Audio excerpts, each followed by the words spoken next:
The dawn of understanding, enlightenment achieved. Siddhartha Gautama sat peacefully under the Bodhi tree. The night was deep and still. He had been meditating for a very long time, seeking the truth.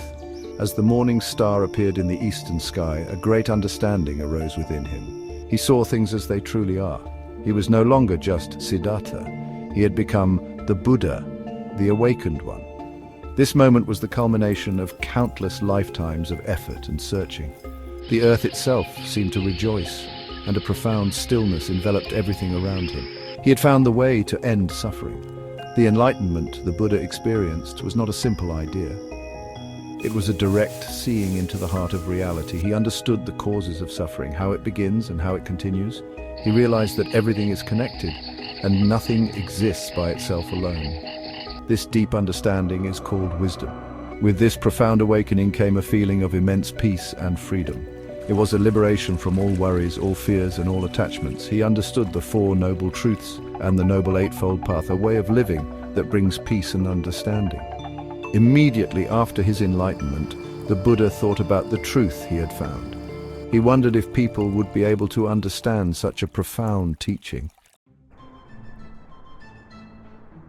Nourishment for the path Sujata's offering. Before he sat under the Bodhi tree for his final meditation, Siddhartha had practiced many difficult things. He had fasted for long periods, eating very little food. He had pushed his body to its limits, thinking that this would lead him to the truth. But these extreme practices had only made him very weak. His body was tired and thin. He realized that torturing the body was not the way to find peace or wisdom. Near the place where Siddhartha was meditating lived a kind young woman named Sujata. Sujata had made a wish for a good husband and a healthy child, which had come true.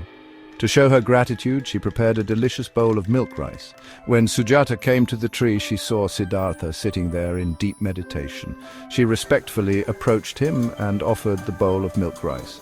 The Buddha, knowing he needed to regain his strength, accepted her offering. This meal symbolized the middle way, the path of moderation he had discovered. The nourishing milk rice gave the Buddha the physical strength he needed. After eating, he felt his energy return, allowing him to continue his meditation with renewed vigor and clarity. Legend says that after he finished the meal, he set the golden bowl upon the Niranjara river, and it floated upstream, signifying his path against worldly ways. Sujata's simple act of kindness played a vital role in this momentous event in human history. The first week under the Bodhi tree's gaze. After attaining full enlightenment, the Buddha did not immediately rush to teach. He needed time to fully absorb it, to let its peace settle deep within his being. So for the entire first week after his awakening, he remained seated in the same meditation posture under the Bodhi tree. The tree had been his silent companion, a witness to his long struggle and his ultimate victory over suffering. The leaves of the tree whispered in the gentle breeze, and the Buddha sat in perfect stillness, bathed in the light of his newfound wisdom. During this first week, the Buddha's mind was in a state of profound concentration, known as samadhi. He was experiencing the pure bliss of liberation called vimutti sukha. This was not an ordinary happiness that depends on outside things. It was a deep, unshakable joy that came from within, from the complete freedom he had realized. He was simply present, fully awake, and at peace. The world around him continued, but he was in a state of perfect equanimity, observing everything with a clear and compassionate mind. This inner peace was the fruit of his long journey. The joy and peace of this first week were immense. This first week was a period of profound integration of his enlightenment experience. The second week, the unblinking watch of gratitude. After spending the first week in deep meditation under the Bodhi tree, experiencing the bliss of enlightenment, the Buddha decided to move. He rose from his seat and walked a short distance to the east of the tree. There he stood still. For the entire second week, he remained standing in that spot, facing the Bodhi tree. He did not sit down. He did not close his eyes in meditation as before. Instead, he kept his eyes open, gazing steadfastly at the tree that had sheltered him during his final struggle for awakening. This act was a profound expression of his deep feelings. This act of gazing at the Bodhi tree for 7 days without blinking is known as the Animisa Lokana Puja. Animisa means unblinking, Lokana means eyes, and Puja means veneration or offering. So it was an offering of his unblinking gaze. This was not just a physical act, it was a deep gesture of gratitude. The Buddha was showing his profound thankfulness to the tree. The Buddha's unblinking gaze at the Bodhi tree serves as a timeless reminder of this beautiful quality. Section 5. The third week, the jeweled walk of contemplation. Following the week of unblinking gratitude toward the Bodhi tree, the Buddha continued his period of deep reflection. For the third week, he created a special path for walking meditation. This path, known as the Kankamana or Ratana Kankama, jeweled promenade or jeweled walk, was said to have been located between the Bodhi tree and the spot where he had stood gazing at it during the second week. It wasn't a long path, perhaps just a short stretch where he could walk back and forth mindfully. This practice of walking meditation is an important part of Buddhist training, allowing for awareness in movement. The Buddha spent the entire third week walking slowly and mindfully up and down this special path. Walking meditation is a way to bring awareness to the body, to the sensations of walking, and to the mind. It is a practice that cultivates calmness and clarity, just like sitting meditation. As he walked, he continued to immerse himself in the profound truths he had realized. Each step was taken with full attention, with a mind that was peaceful and clear. This walking was not to get anywhere physically, but to deepen his understanding and to allow the insights of enlightenment to permeate every aspect of his being. The jeweled walk signifies the precious nature of the practice itself. Every step taken on the path of mindfulness is like walking on jewels. It showed that awareness can be cultivated in every moment of our lives. Section 6. The fourth week, the jeweled house and deeper truths. For the fourth week after his enlightenment, the Buddha moved to a different location to continue his deep contemplation. According to tradition, celestial beings, or devas, created a special chamber for him near the Bodhi tree. This chamber was called the Ratanagara, which means the jeweled house or house of gems. It was not necessarily a physical house made of jewels, but rather a place where the most precious gems of wisdom were explored. The Buddha sat within this symbolic space, turning his mind towards the more intricate and analytical aspects of his realization. This was a period of profound intellectual investigation. Inside the Ratanagara, the Buddha focused his powerful mind on what would later become known as the Abhidhamma. The Abhidhamma represents the higher, more detailed and philosophical teachings of the Buddha. It is a systematic analysis of the nature of mind and matter, exploring the fundamental constituents of existence. The Buddha meticulously examined the intricate workings of consciousness, the different types of mental states, the processes of perception, and the ultimate nature of all phenomena. This was not just an intellectual exercise, it was a deep, meditative inquiry into the very fabric of reality. The Abhidhamma teachings are very profound and detailed, offering a comprehensive map of the inner landscape of the mind. The Buddha's ability to penetrate these subtle truths demonstrates the incredible clarity and power of his enlightened mind. This period spent in the jeweled house was crucial for solidifying the comprehensive nature of his understanding. Section 7, the fifth week, wisdom shared under the shepherd's tree. After the intense analytical reflections in the jeweled house, the Buddha sought a quieter, more natural setting for the fifth week. He moved and sat under a banyan tree known as the Ajapala Nigrodha tree. Ajapala means goat herd, so this was the banyan tree where local goat herds often rested or sheltered their flocks. Here, under the spreading branches of this large tree, the Buddha continued to experience the profound peace and bliss of liberation, or Vimutti-sukha.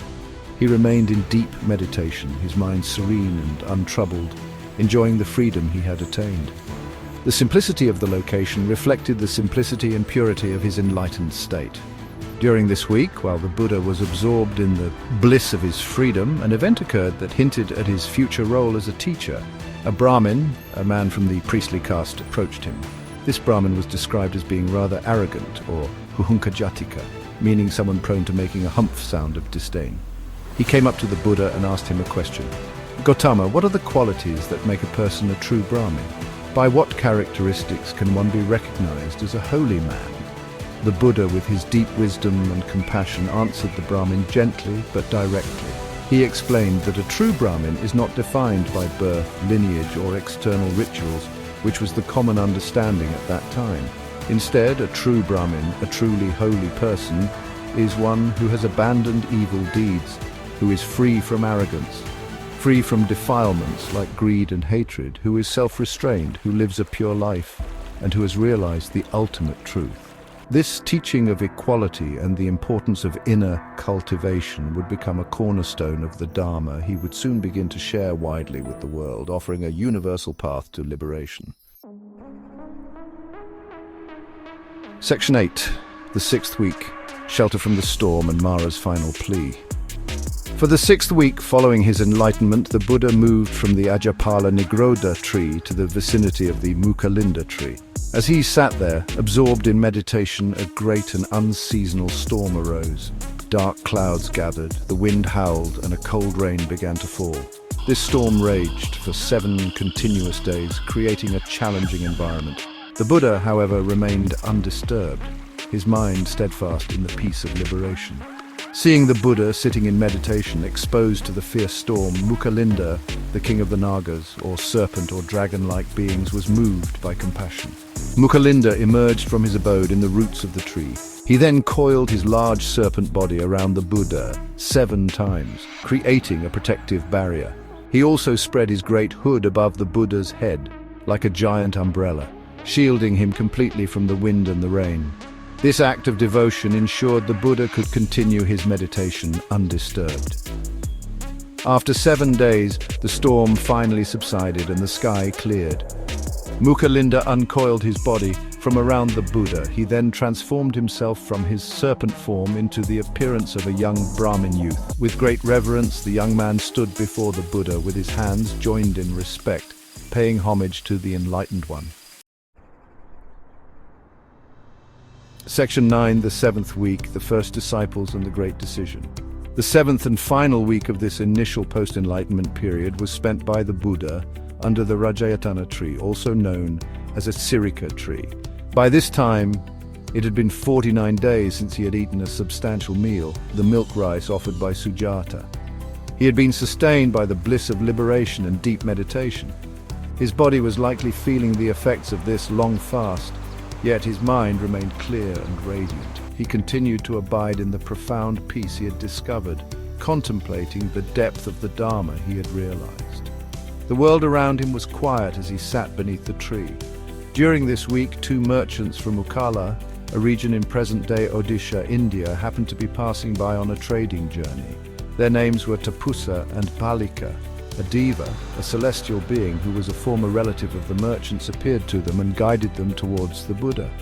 The deva told them that the newly enlightened one was sitting under the Rajayatana tree, and that an offering of food to him at this time would bring them great merit and benefit.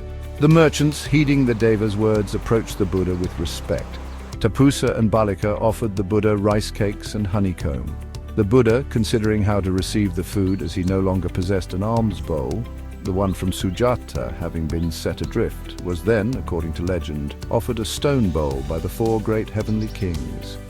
He accepted the merchant's offering of food, breaking his long fast. Deeply impressed by the Buddha's serene presence and radiant demeanor, Tapusa and Balika asked to become his followers. They took refuge in the Buddha and the Dharma, his teachings. Since the Sangha, the community of monks and nuns, had not yet been formed, they became the first lay disciples by taking this twofold refuge. The Buddha gave them some strands of his hair as relics, which they took back to their homeland and enshrined. After this encounter, the Buddha once again deeply contemplated the nature of the Dharma he had realized.